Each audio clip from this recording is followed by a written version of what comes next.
All right, and welcome back to a brand new episode of Rebel with a Cause. I am your host, Eric, and joining me tonight via video, all the way from Austin, Texas, Citizen Hush, Alamo Trap House. How's it going, buddy? What's going on, man? It's I don't know how it's looking in Louisiana, but my Islander blood does not like this cold.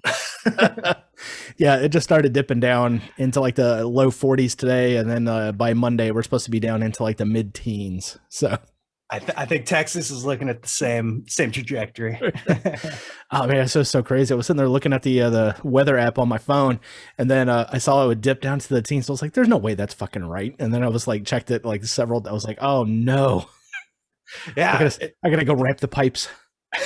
yeah. Actually, yeah, I got to do that tomorrow. Oh man, Yeah, so not going to be a fun weekend dealing yeah. with cold. So I actually just got back from shooting. Like when I was messaging you on Twitter, nice. Thankfully I've got a place I could shoot like quarter mile from my house. So Oh, nice.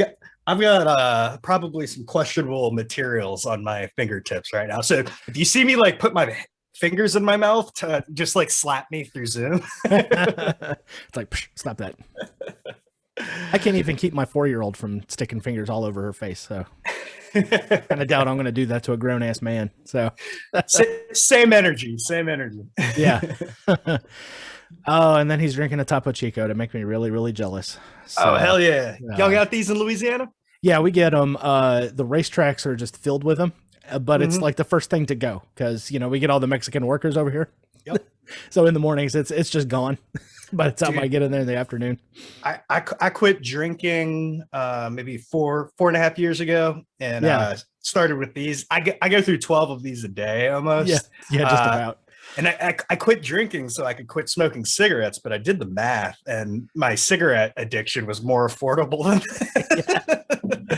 Oh man, it's so crazy. Yeah, I'm so glad that Albertsons actually has like seltzer water and club soda like by the case. You can buy like a 24 pack for like $5. There you go. Yeah, I had a Soda Stream, and I was like, you know what? It's just actually cheaper just to buy these cans. Mm-hmm. Yeah, the bubbles on these Topo Chicos are way more intense.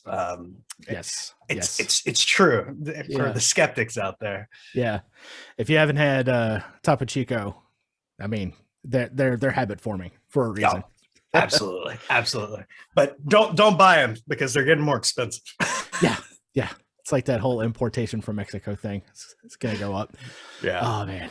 But yeah, and then we just try to get like some of the other stuff, and it's like, yeah, the bubbles don't hurt your mouth like the way Topo Chico does. Yeah, it's like pop rock, liquid pop rocks. Right. I was like, yeah, good seltzer water needs to like burn your mouth just a little bit. It's just really good stuff. Yeah, we get like the crazy twist of lime, which is got so much lime flavor into it. It's almost suspect that it's just lime juice. But yeah, it's that's what gets the hooks in. Usually the flavored ones. yeah, it's so crazy. I love it so much. And when I was living up in Dallas, so there you can find Topo Chico just about all over the place. Mm-hmm. You walk into Walmart and you can buy like those 16-ounce plastic bottles for like nothing, and then you get back down over here, and then it's like okay, all right, hit it early in the morning before all the migrant workers started painting or mowing grass for the day. Yeah, it's true. Yeah, I love those guys to death, man. It's like without them, I mean, truly nothing would be done. So they're good people. They're good people. Exactly. Have you ever heard that Al Madrigal bit about doing the day labor Mr. Olympia in the Home Depot parking lot? No, he had this funny bit. It was like he'd just drive up in a truck and he would just ask in Spanish, "Who is the strongest?" And then you'd see all like Hector and everything. Just like... my uncle might be one of them. Yeah. Oh man. Yeah, and the stinger to that whole bit was like, yeah, we're gonna put together some IKEA furniture, and those guys were like, oh man, no, charge extra, double. Put IKEA furniture together. Oh man, yeah, I've upgraded since then, but I do have a IKEA couch down in my living room. I'm partially colorblind. I swear it's a gray couch, but everyone tells me that it's blue. Yeah. I don't believe it. It's like, no, look at it. It's gray. It's obviously gray. Yeah. Luckily, I've never experienced the color blindness thing. Although it was kind of funny. All the way back in 1998, there was this kid when we went to the New Orleans Medical Processing Center. They just shuffle everybody through the services through there. And this one guy, he was hoping to go to the Navy to be a fighter pilot for an F-18. And as soon as he got to the colorblind test, it came up. He was red, green, colorblind. Can't do it. Oh man, you would have thought that kid was about suicidal afterwards. Oh jeez. He was like, "What do you mean I can't fly jets?" He's like, "Yeah, you can't see the dash. You don't know what the colors are. You can't do it." That's a critical component, indeed. Yeah, it's like, no, we'll still take you in the Navy to do something else, but just not that. Oh man. Yeah, that was 1998. Oh man, back in the day. Gotta love it. Get to see all the local whores show up with their pregnancies. Hopefully that the military would pay for them. It's like, no, we can't take you. You're pregnant. Yeah, I'm gonna try that. Wait, what? Yeah, it's like, huh? You heard it here first, folks. Citizen Hush is capable of getting pregnant. Totally. Oh man. So yeah, you do a lot of shooting, and a lot of the times I get very jealous when I get to see your little videos and pictures and everything. It's like, oh man, I could use some range day, like every day and on the weekends and everything else. Yeah, man, I'm fortunate. I pretty much get to shoot whenever I want. Like, this ammo crisis that's been going on for the last year. Like, tell me about it. I've been pretty unaffected by it just because I've stacked so much. Yeah, you build up a good supply. Yeah. Like I've got enough to last me probably 4 to 6 years.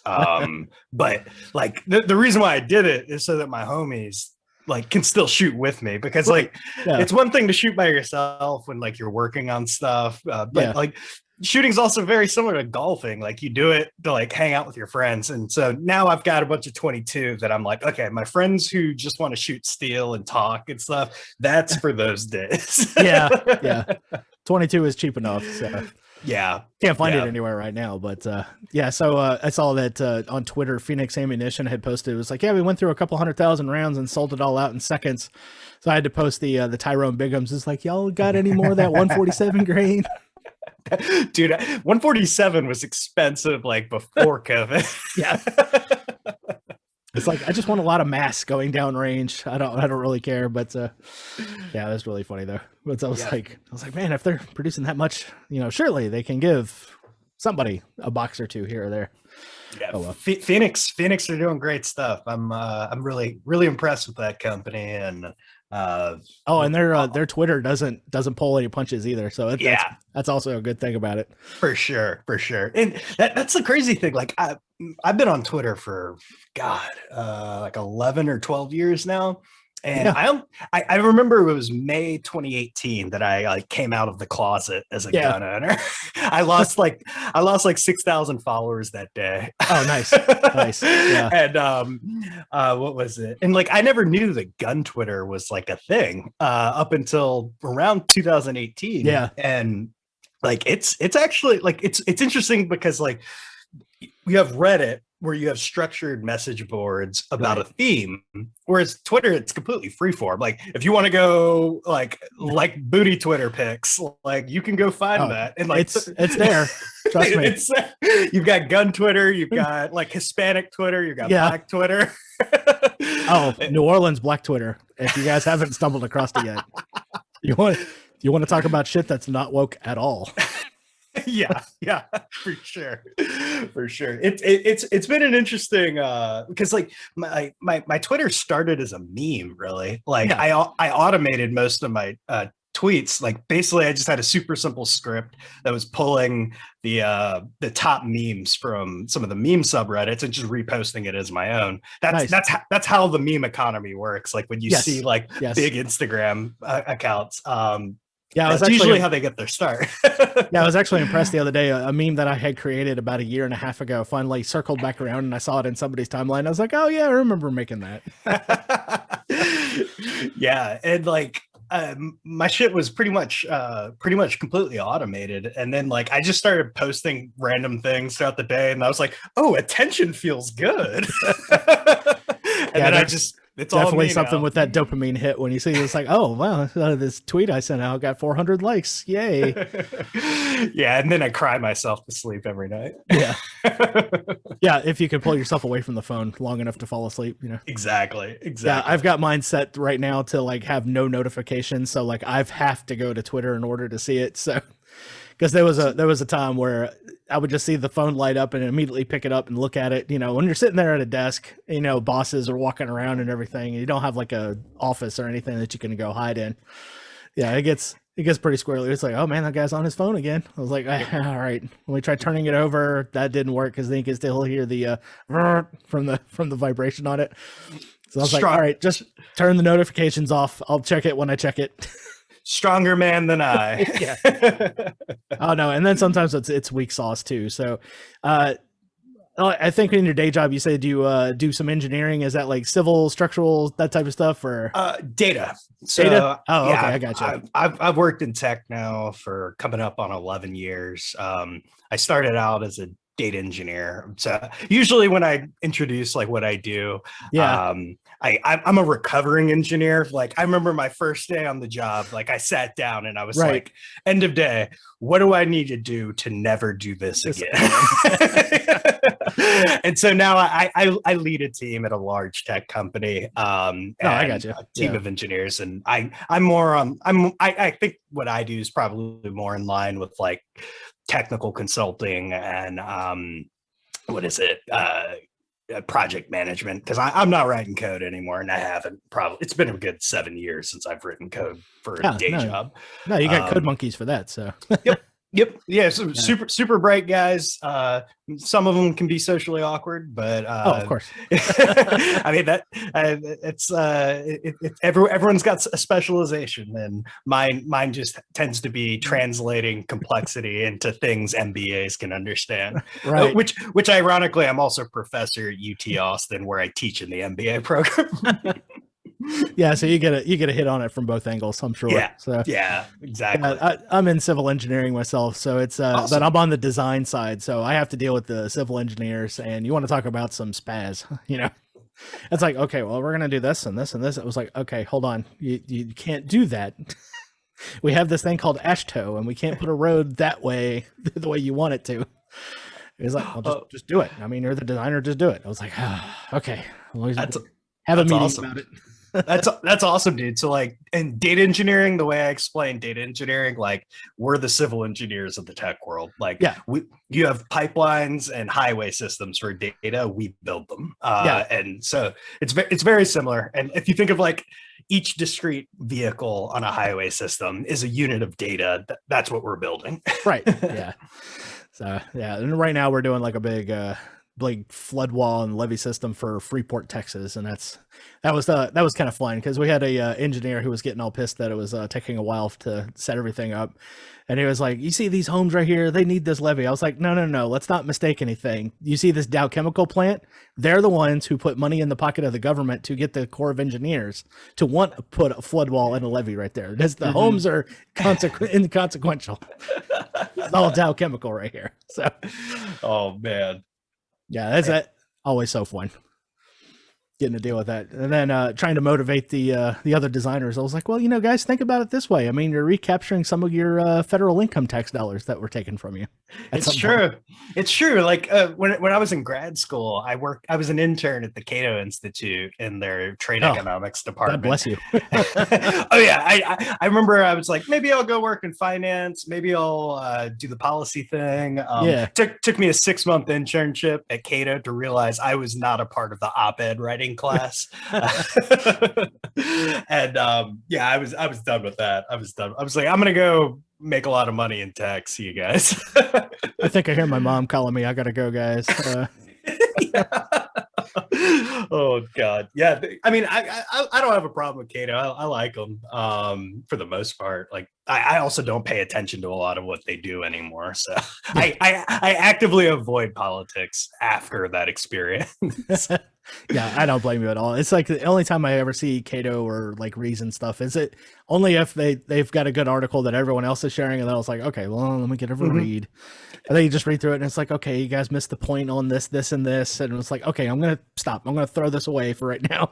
Yeah, it's the op-ed writing class. The one of my good friends here in Texas, he coined the term the op-ed writing class, and I was like, that is a perfect description of like some of libertarians who are so perfectly focused on like the logical consistency and the eloquence of an argument. Right. They're completely detached. I think one of the other things that same guy said, he's like, you are going to be the most intellectually consistent person in the gulag. Exactly. I've made that joke several times. It's like, when we're all sitting there in the FEMA camp because we couldn't win any of those emotional arguments, I call dibs on morale officer. I'm going to tell you guys jokes, and hopefully we'll be laughing and smiling on the way to the gallows or to the wall where they're just going to machine gun us, So. Yeah. You see it in the gun world too. Like you've got sure. Like purity test and purist and stuff. Like I'm my entire brand is I'm just a dumbass who likes guns. Like you want to pick a fight with me? Good job. You're picking a fight with the kid in special ed because that's all I am. Yeah, I've been known to be like a little bit more of a firearms troll. I have actually shown up to high dollar pistol courses carrying a high point. That's amazing. And some like cheap little like plastic Kydex holster for it, and you just see the guys who are like, "What?" and you just run. You just do it with it, and then you just be undeniable. So at the end of the class, we're like, "Oh, so the guy that showed up with a pink unicorn shirt and the high point outshot us. Great." Please tell me that was a T-Rex arms training class. No, not quite that high speed. Not that quite high speed. But yeah, it's always fun just to watch their faces, or just take out like a $3,000 1911 and just pitch it in the dirt, kick a whole bunch of rocks on it, and then pick it back up. Yep. Like, what are you doing? It's like, if it's gonna jam, it's honest wear. Yeah, it's not a safe queen. Yeah, exactly. It's not a safe queen if you drag it behind your car on the highway. Right. Jump on it a couple times, kick it across the parking lot, then pick it up. Yeah, it's like it's gonna work, man. Hard use. Yeah, that's something that I've been getting into. It's always been 3D printed guns are something I've always wanted to get into, but just never had the time. And around December, I got my first 3D printer, and that's something I've been messing around with pretty extensively. I posted a video where we were like stress testing a 3D printed AR-15. I've been actually pretty impressed with them. Would I pick that over a BCM or a dead? No. I've got laying around. No, but I'm pretty impressed with these things. I want to go on a 3D printed hog hunt. Yeah, it's I did shock one of my family members once. It was like, well, those 3D printed guns, they're not very reliable or anything. I was like, it'll allow me to pick up an M4 off of a dead National Guardsman. And they're like, what? Damn. Just trade up, Yeah, just like the video games. Yeah. I'll just pick up what he's got. It shoots all the same thing anyways, right? Yeah, it's I'm speaking at this conference in April on 3D printed guns and cryptocurrency. Probably don't mention dead National Guardsmen. Yeah, I think I'm gonna steer clear of that. But they're doing like laughing at dead police officers as they're choking on their own blood, and you're just it's like, see, yeah, you fucked around, huh? Yeah, okay. Found out. Yeah. And they're actually doing the world's first 3D printed gun shooting competition. So I'm printing something right now. So this is the guns in Bitcoin. Yeah, guns in Bitcoin. Okay, yeah. My last guest, she does We the Female, the female empowerment thing with guns. Brave the World. No, it's called We the Female. We the Female. Yeah, she also has the Instagram stilettos and shotguns. There you go. Yeah, just a real brass chick. She's nice ball buster and everything. I told her about guns and Bitcoin. She's like, "Oh, I have to go. I was like, that's awesome. I'll send you the information. Go there." Yeah, I'll be giving a talk there, and then bringing my 3D printed meme gun for the competition. It's like, why is the pistol grip a giant dick? I was like, why wouldn't it be? Nice. I was like, look at the forward assist. It's all balls. So. Oh, tap gives a new meaning to tap rack bang. Yes. Exactly. Oh yeah, it's so fun. So fun. Oh man. So yeah, guns and Bitcoin. So I guess there'll be a lot of crypto talk, especially since it came pretty close to hitting 50 grand today or the other day. I was like, oh, just go over. And then it just pulled back, and I was like, dang it, maybe tomorrow. Yeah. I think the meme on crypto Twitter, another subculture on Twitter. I think the meme on there is like, you got into Bitcoin in 2016. I got into Bitcoin in 400 BCE, bitch. Like, it's always someone flexing on how long they've been involved with Bitcoin, just to like imply that I'm richer than you. Yes. Yeah. I was like, yeah, as soon as the Genesis block was mined, I was there, man. I was like, no, you weren't. Shut up. Yeah. I got involved with it pretty early, but like so early to the point where like I didn't have jack shit to put in, so it doesn't matter. Right. Yeah, there was a time I was sitting there looking at it, I was like, this thing makes sense. I should really do it. And then I was like, man, it just sounds too much like a scam though. Like, internet money, really? And then you find out about the Mt. Gox thing. And it's like, I remember Mt. Gox. Yeah, it was like, it's literally named Magic the Gathering Online Exchange, and they were exchanging Magic the Gathering cards before this. That's what it started as. Yeah. Effectively a subreddit for Magic the Gathering card. And it's like, you saw it go up to 1,200. It's like, oh, maybe this is, and then it crashed, and then they lost everybody's Bitcoin, and all of a sudden, so like I was like, see, it's a scam, obviously. Yeah, I think that after that crash, it was down for a good 2.5, 3 years, and then that's when we saw the last run. Yeah, it's like it creeped anywhere from like $100 to like $200, and it never go up after that. No. Yeah. Oh well. Hot tub time machine. Where are you? Yes, really. We don't need John Cusack moping around everywhere. So, oh man. First one was good. The second one, not so much. But, there's a sequel. I haven't seen that one. Oh yes, there is a hot tub time machine too. So, all right, and you're saying it's not worth watching?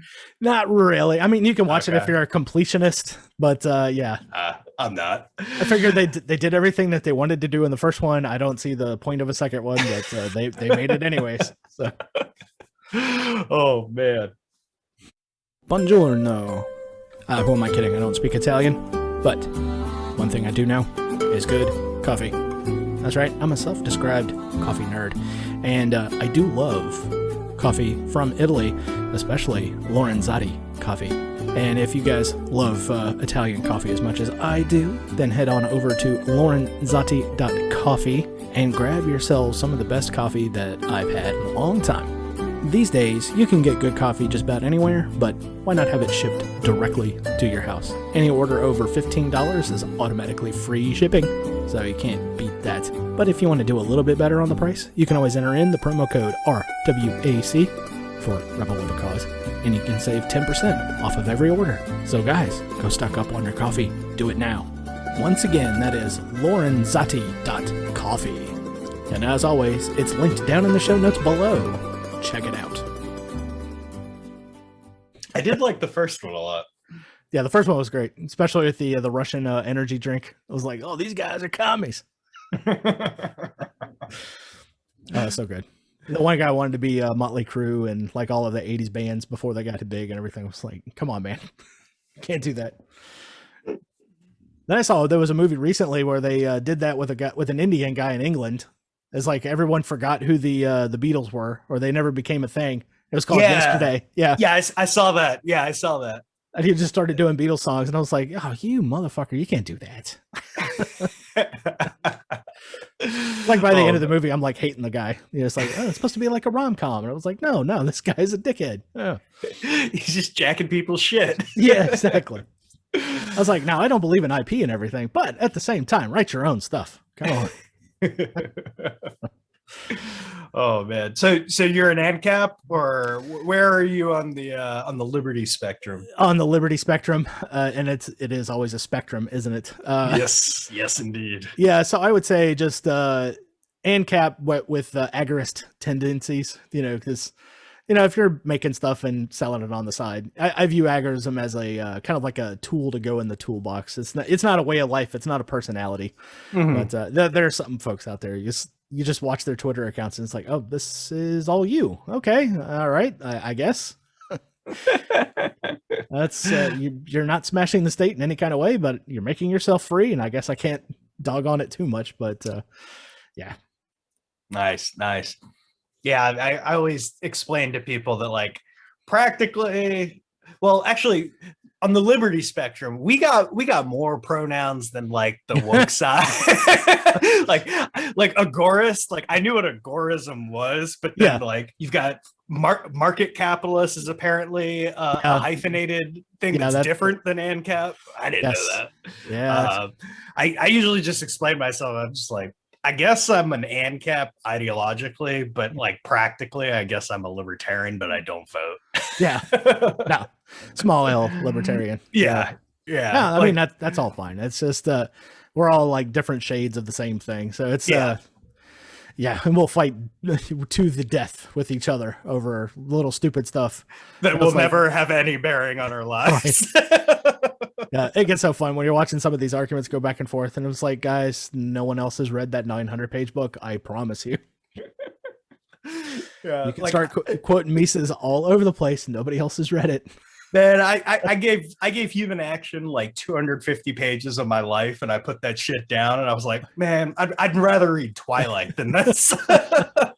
Like, I agree with everything he's saying or whatever, everything I've read so far, but like, I'm just gonna read the Wikipedia article and call it a day. I'm sorry. Now, Bob Murphy did like a pretty good boil down of it called Choice, and that one's a little bit easier to digest than Human Action. And people got to remember, Human Action is a textbook. Yeah. You know, like you go to an economics class and that's what they assign you. Yeah. So we read it in grad school. Yeah. And even in grad school, we read chapters of it. We didn't read the whole thing. Yeah. I listened to it through the Mises audio version because they shotgun all their stuff out for free. Yeah. So I was sitting there listening to the audio one, and without the tables and everything, you kind of get a good sense of it, and you'd have to go back and re-listen to some stuff over and over again. Even at the end of the day, I was like, okay, I know probably about the same now than I did before going in, so I think I'm good there. I can just reference this now in Twitter arguments. Yeah, I'm not going to give you an exact page number of where Mises went on to one thing or another. It's like, okay, no. This is the basics that you need to boil it down to, and let's just move on from there. Did you ever try to read Rothbard?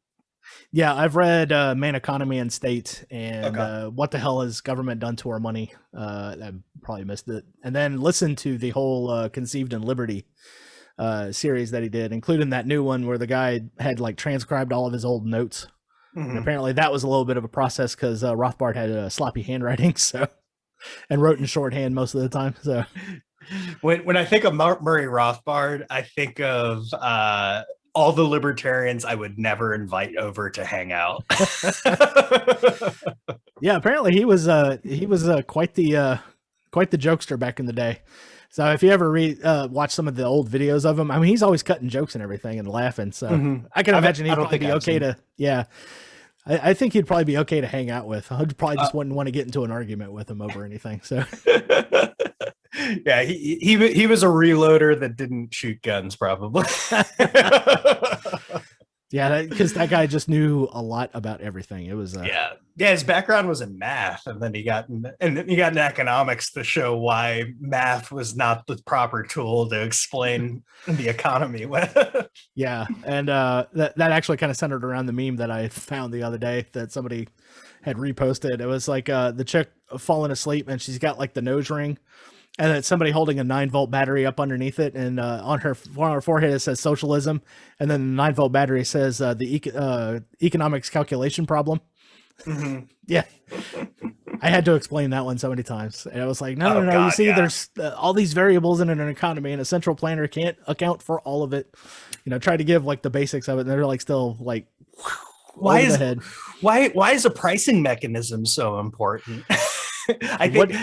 What do you mean value is subjective? That's exactly what I was about to say. Especially when people like find out I'm into crypto, it's either the economic calculation debate or the subjective theory of value that I have to. Those are like the two things. If I don't have to explain that ever again, I will die happy. Yeah, there was another meme of somebody in the Wall Street Bets Reddit, and it was like, well, why don't we just buy one of these penny stocks, and then when it goes to 2 cents, we'll be rich. And it's like, but you got to find somebody to pay 2 cents for it. He's like, what do you mean I got to find somebody? I was like, what do you mean? What do you think it means when you say sell? Who's going to do the buying at 2 cents? You know, it's like, oh man, capitalism has failed me again. That's my favorite shit with like Yeah. something completely unrelated to capitalism. Like, this is why I'm a victim. Yeah. Oh, it was just the perfect thing with David Hogg posting his L online. It was like, can I find somewhere that I can build these pillows that's not California? Apparently it's very expensive to live there. I was like, really? Oh my God. Yeah. God, David Hogg. What a guy. What a guy. Yeah. Oh, his good pillow. That's what it was called. Yeah. I'm sure it can't just be me, but that dude looks like a sociopath in all of his pictures. I don't know what you mean. I mean, he just stares into the camera and doesn't blink at all while he says, like, and there like, I was. Every media appearance I've had with it, I've ever seen him in, like, I just hear him thinking, how can I make this look like a cool college poster that goes in a dorm room? So somewhere in the back of his mind, Zoolander is like, give him blue steel. You know? I was like, don't, your face doesn't make that face. Stop it. People need to be smacked more often, I guess. I don't know. But, yeah. What's that Mike Tyson quote? Some of y'all on the internet forgot what it was like to talk shit and get punched in the face. There's a lot of truth to that. Some of y'all start talking smack. Gonna need to get punched. Yeah. Oh man, Mike Tyson. Oh, those Joe Rogan appearances. So they're the first one that he did where he's all like kind of laid back and really chill, and it's like, oh, this is a Mike Tyson I've never seen before. Mm-hmm. And then just before that John Jones fight, he's all ramped up, and Rogan was even saying, he's like, I wanted a wider table. I wanted to keep a good physical distance away from the guy because he looked like he was about to eat me. You know? Dude, Tyson, I boxed for a long time, and Tyson's probably my favorite sports story. Just like his life story, like textbook, like lost everything, got it all, lost everything, got it all again, lost everything again, and now he's back up on top. But that's he's one of my. I will never not watch something that's on Mike Tyson if it's ever on. Oh, and the guy's funny too, especially with his appearances in the Hangover movies. Yeah. Hell yeah. Like, dude, I know this motherfucker can tell jokes too. Look at him. His post fight, not even like things that are meant to be funny, but like have you seen his like post fight interviews? Yes. Yeah. It's always so good. It's like, no, don't interview him like right after that. The guy's an animal. Don't do that. Dude, he is insane. Yeah, it was like the comedy roast, and I think it was of Steve-O or something, where Steve-O was like asking him to punch him in the face. And Mike Tyson's like trying to talk him. He's like, you don't want me to punch you in the face. I swear. It's like, you're not going to call the cops? And he was like, no. He punched him in the face, ended up breaking Steve-O's nose. Oh shit. I didn't see that. Oh yeah. Yeah. He was like, no, you don't want me to hit you. Trust me. Was it just a jab or did he? Oh yeah, it was just a quick little jab and it like busted his nose and everything. And Steve-O kind of looked shocked. I was like, it's Mike Tyson. It's the heavyweight champion of the world. What are you doing? Oh my God. I know you're crazy, but not that crazy. Yeah. That was even as bad as Butterbean and Johnny Knoxville in the clothing store in one of those Jackass movies. Oh shit. I've only seen the first Jackass, but it was like a decade ago.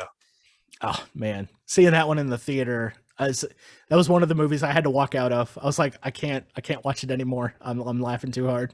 The only thing I remember from any of the Jackass movies is when he butt chugged a bunch of beer. It's like, yes, you can get drunk that way. Extremely. Oh, and die. Yes, you can. No, that one was pretty good. I think they gave the one guy like a whole bunch of laxatives and wanted him to go into the hardware store to go shit in one of the toilets.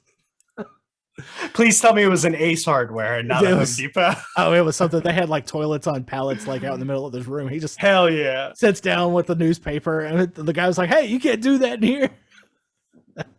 Fuck you mean I can't do that in here? It's like it's happening whether you want it to or not, man. Oh man. One of the shows I miss, I gotta say. Yeah, there's been a few movies like that where I've had to just get up and walk out. Jackass was one of them. The Borat movie, the first one, and Team America World Police. I got a press pass to go see that one a couple of days before it came out, and sitting there watching it. And as soon as they drop like that first puppet down, and you're like, "What the fuck is this? This is garbage." What? It's like, oh man. They got me again. Matt Stone and Trey Parker, they got me again. And then it just like pans out and you see like how great they did with it. And I was like, and that movie had me in stitches the whole time. It was like, it's like, I can't. I'm supposed to be like faking like I'm writing shit down and everything, but no, I can't do it. I've got, that's one movie I need to go back and rewatch it. It's totally rewatchable. That was 2003, 2004, I think. Yeah. It's been a minute. Yeah. Yeah. Like the Kim Jong-il jokes, just they don't land anymore because it's not relevant in any kind of way. But then you have to remember back when all that stuff was going on. when he sits down to the piano, it's like, nobody loves me, and I was like, going, no, stop it. So lonely, so lonely. Oh man, I try really hard to stay physically fit. No one notices. No one gives a shit. I was like, damn it. Just start crying over here, man. Making me feel bad for Kim Jong-il. I'm convinced Kim Jong. What's the new one? Kim Jong-un? Yeah, Un. Yeah. That's just Bulbasaur evolving into Venusaur. It's the same person, just a different stage of evolution. Yeah. Yeah, you just want to tell some of your lefty progressives friends that it was like, okay, so this is communism. You notice how the guy in charge is fat, and the people that he's ruling over are skinny and short because they're malnourished. And don't have teeth. Yes. A lot of them teeth fall out of their heads. Yeah. Yeah. It's not pretty. Yeah. But it's one of those, it's kind of like what is it? Going back to grad school here. The Malthusian theorem about natural resources. Yeah. Every generation. That's on it. Yeah. Every time it's been debunked, but they keep coming back with it. And then we had a whole Marvel universe centered around. Oh God, I know. Oh, when I sat there, like Age of Ultron, I was pumped. I was a big comic book nerd, and I loved Ultron. And as soon as I was like, oh, the premise of this is Thomas Malthus. Yeah, oh, Malthus. Great. Yeah, I can't do this now. Yeah, and then they kept using the word decimation wrong. I was like, no, that would just mean they would kill every 10th person because it's a decimation. You know? Words mean things. Yeah, so I was like, no, not half of all life. You know, it's like, come on, guys, let's use the right words. But yeah, that as soon as they had, now I can't think of the actor's name, but Roderick California, James Spade. Jesus Christ. Mm-hmm. Yeah, as soon as they had him announced as Ultron, I was like, okay, that's going to be an interesting choice. Yeah. It's the one guy who can play off smarmy asshole better than anybody else, you know? You know, like the comics, like Ultron was like a serial killer, basically. Yeah, he was just a psychopath. Yeah, and they just made him James Spader. Yeah, James Spader. Jack. Yeah, the part where he rips Claw's arm off, and he's like, oh no, I'm sorry, I didn't mean to do that. It was like, that is not an Ultron thing to say, Marvel. Oh, it's like, oh, I just ripped this human's arm right clean off of his out of his socket. That's okay. He was like, yeah, don't compare me to Tony. I was like, oh God. Yeah, we're leaning into the Freudian side of this now. Okay. Yes, exactly. I see it. Yeah, it's been pretty fun. Man. And then trying to explain this now to my kids, you know, now that they're growing up and getting to see all these movies, like, wait, all these are connected? I was like, yeah, all of them are the same thing. So but I keep giving them my money though. Yes.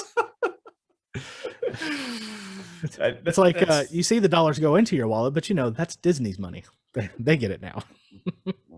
Yeah, the comic book nerd side of me is what just keeps coming back. Like I'm like, I kind of drew the line. I was like, if they tell the Spider-Man origin story one more time, I'm skipping that movie. Yes, and now apparently the new Spider-Man is going to have all of the Spider-Men in there because the Spider-Verse. Yeah, it was such a good hit. You know, now that we got to bring it into the MCU. So, yep. Yeah, I've been trolling around the leak sites on Reddit, and you get to see all of the characters in costume, and it's like, oh look, Andrew Garfield. All right, there he is. Oh, you do that too?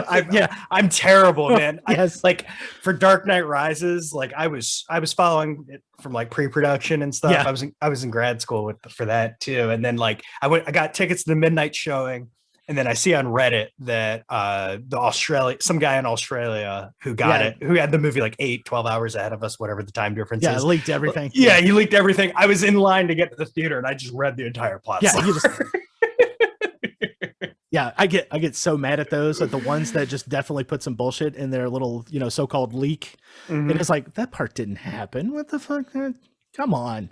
My short-term memory is so bad though. Like I'll read it and then as soon as I'm in the theater, I'm like, what's gonna happen? Oh, really? No way. You just read this. Oh man, that's so funny. That's great. Yeah. So, well, that's probably a good place to stop it for right now. We'll definitely have to have you back on at some point. Go ahead and drop any plugs that you got there, buddy. Yeah, for sure. Just Citizen Hush on Twitter and YouTube. That's pretty much the only drugs I allow myself. Yes, the good old intravenous drip of Twitter. Oh yeah, absolutely. Have you broke 100K yet? I was at 114K until the Great Liberty Purge. Yes. Yeah, I think I'm only at like 99,000 now. So like, but I've been on the fucking site for like 12 years now, so like I'm pretty sure like 30,000 of my followers are just inactive at this point. Inactive bots, yeah, or even dead. Yeah. Yeah, I've been at it since 2011. I'm like, it got up to like 3,500 at one point, and then the purge happened, and then it dipped down almost below 3,000. But it's been slowly creeping back up. I guess people figured out how to use Google Voice as a backup phone number. So, dude, that was wild. Like when that was going on, the Liberty Purge, I was like, this feels like the last act of Revenge of the Sith right now. Yeah, execute Order 66. Exactly. Yeah. Oh man. All right, well, that's gonna do it for today, man. Thanks a lot for coming on. We'll definitely have to have you back up after Guns and Bitcoin and get like an after action report on that one, because I get to use all the FUD terms, Wait, a plastic gun, won't that blow up in your hand? Well, there's these things called Glocks. Yes. Oh, that's another good Twitter follow, Ivan. Yeah, because he posts up, he goes, my hands haven't been exploded yet. And, yeah, he's gonna be there. He's gonna be there. Oh, sweet. Or actually, he's dialing in. He's gonna be there virtually, I believe. Yeah. There's no way they're letting him into the country. So. Yeah, dude. All right, man. We'll take it easy. We'll catch you around the old timeline there. All right, boss man. Good talking to you. See ya. See ya.